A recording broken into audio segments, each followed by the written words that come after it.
FTP நேயர்களுக்கு வணக்கம். இன்று நம்மோடு சிறப்பு நேர்காணலுக்காக இணைந்திருக்கிறார் மூத்த அரசியல் விமர்சகர் ரவீந்திரன் துரைசாமி அவர்கள். சார் வணக்கம். வணக்கம் தம்பி. சார், அதிமுக பாஜக கூட்டணி ஏப்ரலில் உறுதி செய்யப்பட்டு தொகுதி பங்கீடுக்கான முதல் கட்ட பேச்சுவார்த்தையை நடத்தி முடிச்சுட்டாங்க. ஆனா இப்பொழுதும் நீங்க அண்ணாமலையே முதலமைச்சர் வேட்பாளரா நிறுத்துறதுக்கான வாய்ப்புகள் இருக்குன்னு சொல்றீங்க. எந்த அடிப்படையில சார் சொல்றீங்க? எங்க தொகுதி பங்கீடுல பலத்துக்குரிய சீட்டு வேணும்னு அண்ணாமலை மட்டும்தாங்க மோடிக்காக நிற்கிறாரு. ஆர்டி டீமும் அண்ணாமலை மட்டும்தாங்க மோடிக்காக நிற்கிறாரு. அலையன்ஸ் உடஞ்சிடக்கூடாது, தாங்கள் எம்எல்ஏ ஆகணும்னு தான் மற்ற தலைவர்கள்லாம் நிற்கிறாங்க.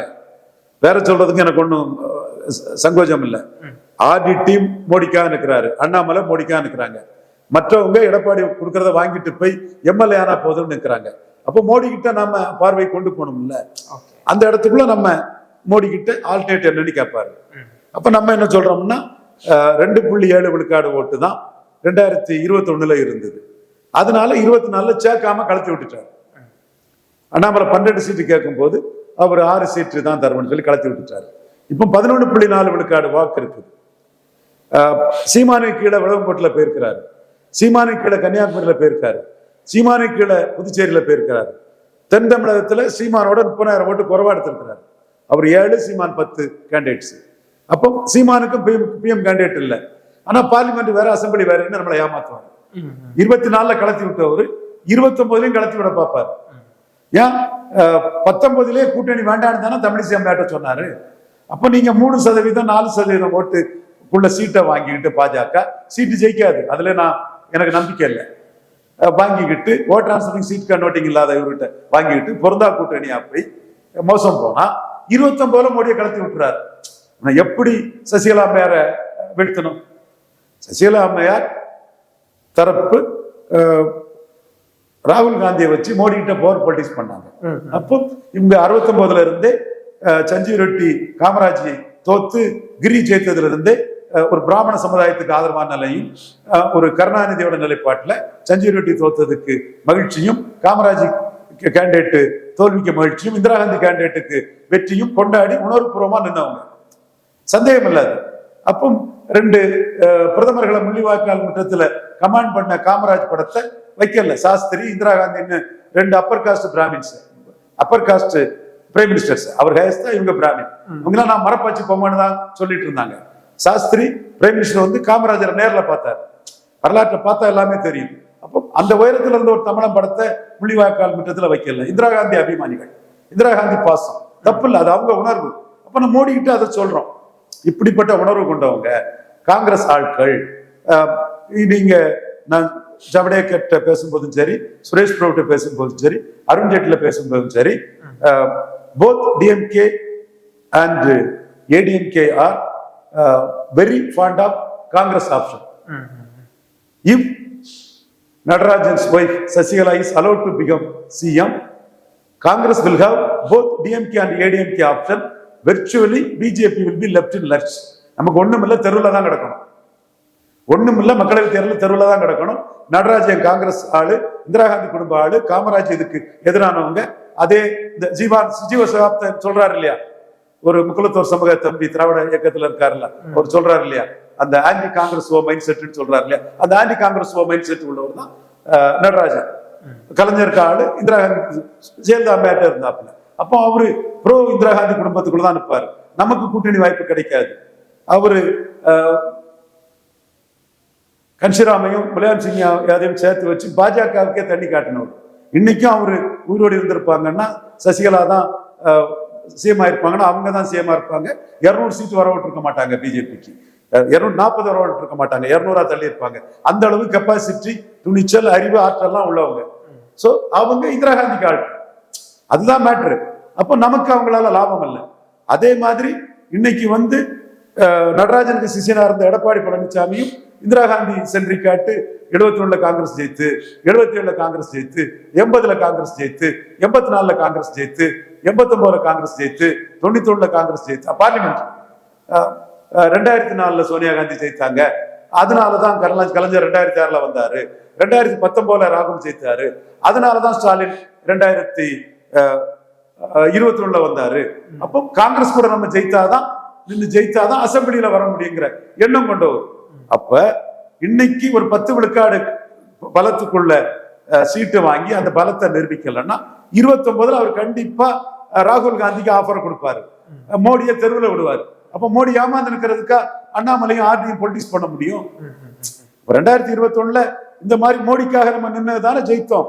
நீங்க ஆண்டி ஸ்டாலினா நின்ன சுப்பிரமணிய சாமினாலும் சரி, சாக்கடை ஜலம்னால வீடு தீப்பெட்டி எரியும் போது அதை கொண்டு அணைக்கணும்னு சொன்ன மதிப்புக்குரிய சத்திரன் குருமூர்த்தினாலும் சரி, தோத்தாங்களா இல்லையா? தோத்தாங்களா இல்லையா? நம்ம ஜெயித்த இடத்த எந்த இடத்திலும் உண்மையாட்டும் நேர்மையாட்டும் கிளைம் பண்ணுவோம். அதை பாராட்டின ராஜகோபாலன்ஜியும் பாராட்டுவோம், சவுக்கு சங்கர் தம்பியும் பாராட்டுவோம். சோ இந்த இடம் அவர் 29 புரோ ராகுலாட்டு நம்மளை கலத்தி விடுவார். அந்த மைண்ட் செட் தான் அவங்களுக்கு. 24ல 20 சீட்டு இதே சவுக்கு சங்கர் கூட போய் நின்று ஒரு சிலர் எனக்கு வேண்டிய ஒரு அண்ணன் கூட எல்லாம் போய் நின்று 20 சீட்டு ஆஃபர் கொடுக்கல. அப்ப பிஜேபி ஒரு 10 விழுக்காடு ஓட்டை மெயின்டைன் பண்ணாதான் 29ல மோடிஜி ஃபார் பிஎம் 2029 அர்த்தம் இல்லாமல ஃபைட் பண்றோம். உன்ன மாதிரி ஒரு எம்எல்ஏ ஆகிறதுக்கா ஆட்டி இருக்கிறான், மோடிக்காக இருக்கிறான். வித்தியாசம் இதுதான். அண்ணாமலை இந்த இடத்துக்குள்ள அவரு 10 விழுக்காடு கூட சீட்டு தரலன்னா அண்ணாமலை சிஎம் கேண்டிடேட் ஆச்சுன்னா மாற்றமணி வந்த 18 விழுக்காடு வாக்குல குறைஞ்சபட்சம் அண்ணாமலை ஹீரோ பார்க்கக்கூடிய அந்த வாக்கு 10 விழுக்காடாவது அண்ணாமலைக்கு தலைமைக்கு உள்ள. சோ வேற ஆப்ஷன் இருக்கு. மோடிக்காக அண்ணாமலை சிஎம் சொல்லக்கூடிய ஆப்ஷன் இருக்கு. மோடி அண்ணாமலை சிஎம் ப்ரொஜெக்ட் பண்ணா அப்புறம் தமிழிசை நயினார் எல்லாம் ஒத்துக்கிட்டு தானே போனோம். இதுல சகோதரர் நயினார் அவனு குறை சொல்லல, அவருக்கு கடமையை தான் செய்யறாரு. தெளிவா சில விஷயங்களை கட்சிக்கு இதை காப்பாத்துக்கு தான் பேசினார். சோ இந்த இதை நம்ம சொல்றோம், தலைமைக்கு இதை சொல்லி இருக்கோம். சோ அண்ணாமலை சிஎம் கேண்டிடேட்டா வந்துட்டாருன்னு இல்லை, நீங்க அதை தடுக்கணும்னா அண்ணாமலை தூக்கி போட்டுட்டு தானே வந்தீங்க. அண்ணாமலை ஒரு அணி அமைச்சு உங்களை 3ஆவது தள்ளிடுவாருன்னு தானே பயந்து வந்தீங்க. சீமான் அண்ணன் உறுதியான நிலைப்பாட்டுல போறாரு, இன்னும் சீமான பாராட்டுனதுன்னு தானே உங்களுக்கு அச்சப்பட்டீங்க. சீமான அண்ணன் காசு கொடுக்காம ஓட்டு வாங்குறாருன்னு சீமான பாராட்டினது தானே 18-8 நிதிஷ்குமார் மாதிரி ப்ரொஜெக்ட் பண்ணா நம்ம காலி ஆயிடும்னு வந்தீங்க. அப்போ இப்பவும் அண்ணாமலைய சிஎம் கேண்டிடேட்டா சொன்னா உங்களுக்கு அந்த 20% வாக்குக்கு மேல ஓட்டு ஏறாது. எங்க இருந்து ஓட்டு ஏறும்? நிரூபிக்காத ஓட்டை யாரு கொண்டு கொடுத்துட முடியும்? சோ அந்த செக் அடிக்கிறதுக்கு தான் நம்ம அண்ணாமலை சிஎம் கேண்டிடேட்டுங்கிறத மோடிட்ட சொல்லிட்டோம்.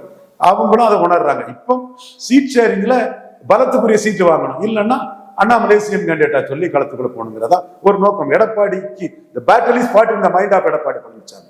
the battle is fought in the mind of Edappadi Palaniswami. எங்களோட வெயிட்டேஜ் என்ன, நாங்க என்ன பண்ணுவோம், அவர் என்ன பண்ணுவாருங்கிறத நம்ம பார்ப்போம். அதெல்லாம் ஒண்ணும் மறுக்க வரல.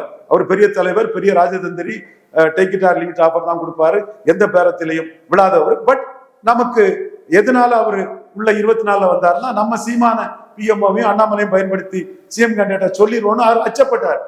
நடக்குமா நடக்காதாங்க வேற. இன்னைக்கு சீமான் 234 தான் போறாங்கிறாரு. திருப்பரங்குன்றம் இதுல பிஜேபிக்கு எதிராக தான் இருக்கிறாரு, இண்டோ பாக் இதுல பிஜேபிக்கு எதிராக தான் இருக்கிறாரு, பக்போர்ட்ல பிஜேபிக்கு எதிராக இருக்கிறாரு. அதை நான் மறுத்துட்டு பேச வரல.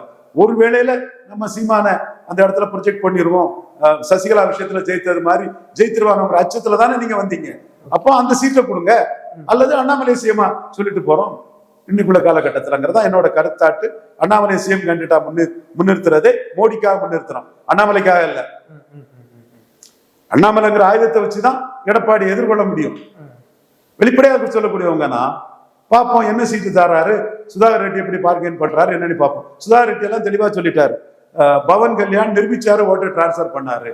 அல்ல அர்ஜுன் விஜயோட எல்லாம் பெரிய ஸ்டாரு, நிரூபிக்கெல்லாம் ஓட்டை டிரான்ஸ்பர் பண்ண முடியல. அப்ப நிரூபிச்சாதான் ஓட்டை டிரான்ஸ்பர் பண்ண முடியுங்கிறதுல அல்லு அர்ஜுன் கதையை வச்சு சுதாகர் ரெட்டி தெளிவா இருக்கிறாரு. அவருக்கு மோடியோட ஒரு லாயலிஸ்ட், மோடிக்கு விசுவாசமானால் சுதாகர் ரெட்டி தயாரா இருக்காரு. நாம ஒரு எம்எல்ஏ போகக்கூடிய கோஷ்டிகள் இதுல கரெக்டா இருக்க மாட்டாங்க. எனக்கு தெரியும், இவங்களெல்லாம் எதிர்த்துதான் நான் ஃபைட்டை பண்றேன். ஏன்னா கடவுள் அருளால மோடிக்காக நம்ம ஃபைட் பண்ணி 21ல ஜெயித்ததுனால 26லயும் ஜெயித்தலாம் நம்புறேன். இன்னொரு விஷயம் என்னன்னா 21ல நமக்கு எதிராக தான் நின்னார் சத்யன் குருமூர்த்தி. இப்ப நம்ம கருத்தை சத்யன் குருமூர்த்தியும் நம்மளும் ஒரே பாதையில தான் அவரும் நம்மளும் இருக்கிறோம். ஓகே, எடப்பாடி அண்டர்ஸ்டிமேட் பண்ணல. எடப்பாடி பெரியவர் தான், அவரு ஜெயலலிதாவோட சீட் ஷேரிங்ல பெரியவர் தான். பட் மோடி ஏமாந்துட கூடாதுங்கிறதுக்காக நாங்க தெளிவா எதையும் எதிர்பார்க்காம மோடிக்காக நிற்கிறோம். அந்த வகையில தான் இவர் ஏமாத்தாருன்னா அண்ணாமலை சிஎம் கேண்டிடேட்டா சொல்லணுங்கிற கருத்தை நான் முன் வச்சிருக்கிறேன். பிஎம்ஓக்கு அதை நான் தெளிவா காரண காரியங்களை சொல்லி என்னென்ன பிளஸ் மைனஸ் இருக்குங்கிறத தெளிவுபடுத்திட்டேன். மோடிக்காக தான் அண்ணாமலை சிஎம் கேண்டிடேட்டா சொல்றேன் தவிர அண்ணாமலைக்காக அல்ல. ஓகே சார், நிச்சயமா சார் பல்வேறு விஷயங்கள் பேசணும், தொடர்ந்து பேசுவோம் சார். நன்றி.